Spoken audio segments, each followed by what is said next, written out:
Hello மக்களே, இன்னைக்கு நம்ம பார்க்க போற டாபிக் அறிவியல் பூர்வமா நிரூபிக்கப்பட்ட சிறந்த ஸ்டடி டெக்னிக்ஸ் தான். நீங்க ஒரு ஸ்டூடெண்ட் இல்ல கவர்மெண்ட் எக்ஸாமுக்கு ப்ரிப்பேர் பண்ற பர்சனா இருந்தா இந்த டெக்னிக்ஸ் உங்களுக்கு கண்டிப்பா உதவியா இருக்கும். இப்ப நீங்க ஆவரேஜ் ஸ்டூடெண்ட்ஸா இல்ல பாஸ் மார்க் எடுக்கவே கஷ்டப்படுற ஸ்டூடெண்டா இருந்தா கூட இந்த டெக்னிக்ஸை பயன்படுத்தி கிளாஸ்லயே டாப்பர் ஆக முடியும். இதுக்கு ராத்திரி முழுக்க படிக்கணும், ஒரு 10 நிமிஷம் கூட வேஸ்ட் பண்ணாம படிக்கணும்னு எல்லாம் சொல்ல போறது இல்லைங்க. படிக்கிற நேரத்துல முழு ஃபோக்கஸ்டா ரிலாக்ஸ்டா படிச்சாவே போதும். மத்தவங்க 10 மணி நேரத்துல படிக்கிற பாடத்தை உங்களால 3 மணி நேரத்திலேயே முடிச்சிட முடியும். அதுக்கு உதவக்கூடிய 10 ஸ்டடி ட்ரிக்ஸை தான் இந்த பதிவுல நான் சொல்ல போறேன். வீடியோவை ஸ்கிப் பண்ணாம கேட்டு நீங்க படிக்கும்போது அப்படியே யூஸ் பண்ணுங்க. Trick 1, active recall. இருக்கிறதுலயே ரொம்ப எஃபெக்டிவான ஸ்டடி ட்ரிக்னா அது இந்த ஆக்டிவ் ரீகால் தான். ஆக்டிவ் ரீகால் அப்படின்னா ஒரு விஷயத்த நீங்க படிச்சதை ஞாபகப்படுத்த முயற்சி பண்றது.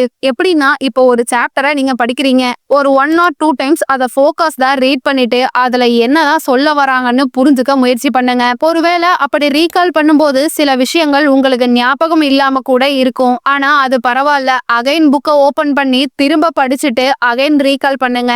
இந்த மாதிரி நீங்க பண்ணும்போது நீங்க படிச்ச விஷயங்கள் உங்க மைண்ட்ல ஆழமா பதிஞ்சு உங்களுக்கு எப்பவுமே ஞாபகத்துல இருக்கும். நார்மலா படிக்கிறவங்களை விட இந்த ஆக்டிவ் ரீகால் மெத்தடை பயன்படுத்தி படிக்கக்கூடிய ஸ்டூடெண்ட்ஸ் 80% அதிகமா மார்க்ஸ் வாங்குறதா 2006ல பண்ணின ஒரு ஆராய்ச்சியில கண்டுபிடிக்கப்பட்டிருக்கு.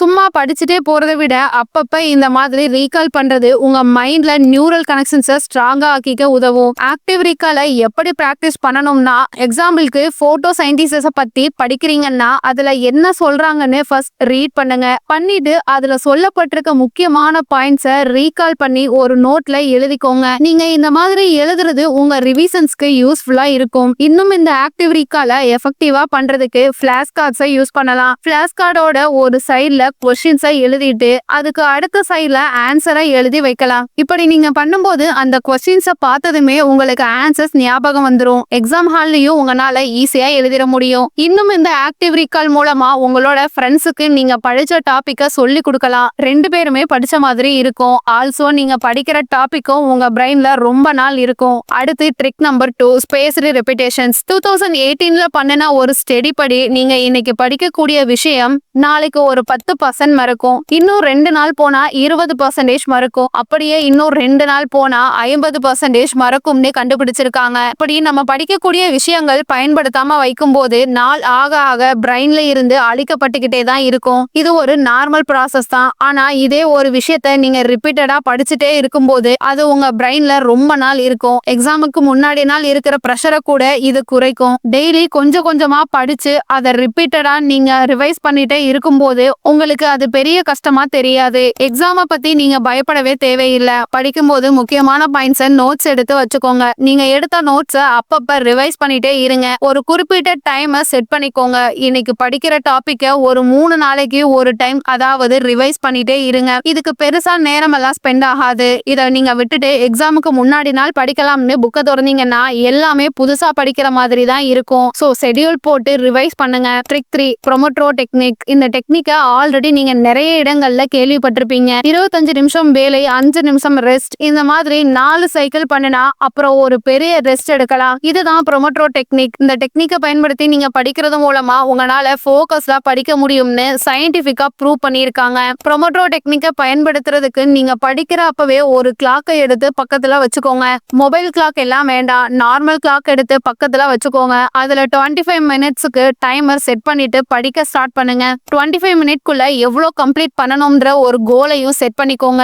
அந்த 25 மினிட்ஸ் முடிஞ்சா அப்புறம் சின்னதா ஒரு வாக் போங்க, இல்ல ரெஸ்ட் எடுங்க. பட் மொபைல், டிவி மாதிரி டிஸ்ட்ராக்ட் ஆகக்கூடிய விஷயங்களை பார்க்கறத அவாய்ட் பண்ணிக்கோங்க. அகைன் 5 மினிட்ஸ் முடிஞ்சதும் திரும்ப 25 மினிட்ஸுக்கு படிக்க ஸ்டார்ட் பண்ணுங்க.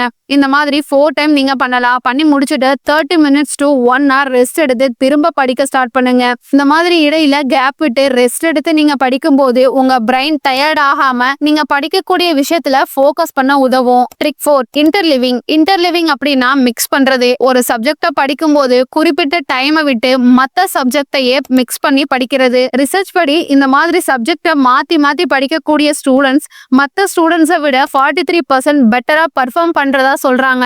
எக்ஸாம்பிளுக்கு நீங்க ப்ரொமோட்ரோ மெத்தடை யூஸ் பண்ணி படிக்கும்போது ஃபர்ஸ்ட் 25 மினிட்ஸுக்கு பயாலஜி படிக்கலாம், அடுத்த 25 மினிட்ஸுக்கு கெமிஸ்ட்ரி, அடுத்த 25 மினிட்ஸுக்கு மேத்ஸ், அடுத்த 25 மினிட்ஸுக்கு பிசிக்ஸ்னு படிக்கலாம். இதுல நடுவுல எஸ்எஸ் எழுதுறது, ஈக்குவேஷன் சால்வ் பண்றது மாதிரி டாஸ்க் கூட வச்சுக்கலாம். பொதுவா நம்ம பிரெயினை பொறுத்த வரைக்கும் ரிப்பீட்டடா ஒரே விஷயத்த பண்ணிட்டே இருக்கும்போது டயர்ட் ஆகிடும். ஆனா அதுவே நடுவுல இந்த மாதிரி மாத்தி மாத்தி படிக்கும்போது உங்க பிரெயின் டயர்ட் ஆகாம இருக்கும். உங்களாலையும் ஈஸியா படிக்கவும் முடியும். Trick 5 Feynman technique. இந்த மெத்தட் படி நீங்க படிக்கிற டாபிக் எவ்வளவு கஷ்டமான ஒண்ணா இருந்தாலும் அதை ஒரு சின்ன குழந்தைக்கு புரியுற மாதிரி நீங்க எப்படி சொல்லுவீங்கன்னு யோசிச்சு பார்க்கணும். ஒருவேளை உங்களால தெளிவா அதை யோசிக்க முடியலன்னா அந்த டாபிக்கை இன்னும் நீங்க சரியா புரிஞ்சுக்கலன்னு அர்த்தம். நீங்க படிக்கிற டாபிக் உங்களுக்கு முதல்ல தெளிவா புரிஞ்சா மட்டும்தான் அதை மத்தவங்களுக்கு உங்களால சொல்லி கொடுக்க முடியும். சோ தெளிவா புரிஞ்சுக்க முயற்சி பண்ணுங்க.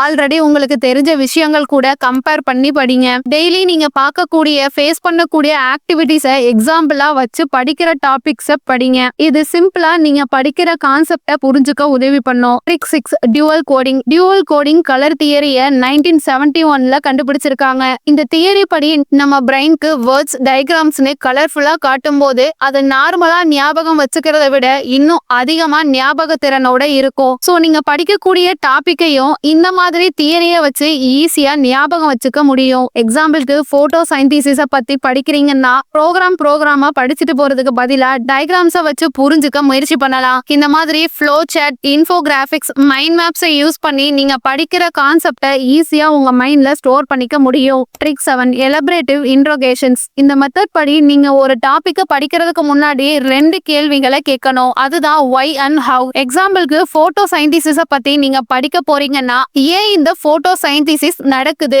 எப்படி நடக்குதுன்னு நீங்க கொஸ்டின் பண்ணணும். இப்படி படிக்கிறதுனால நீங்க படிக்கிற கண்டென்ட்டே அந்த கேள்விகளுக்கான பதிலா இருக்கிற கண்ணோட்டத்துல பாப்பீங்க.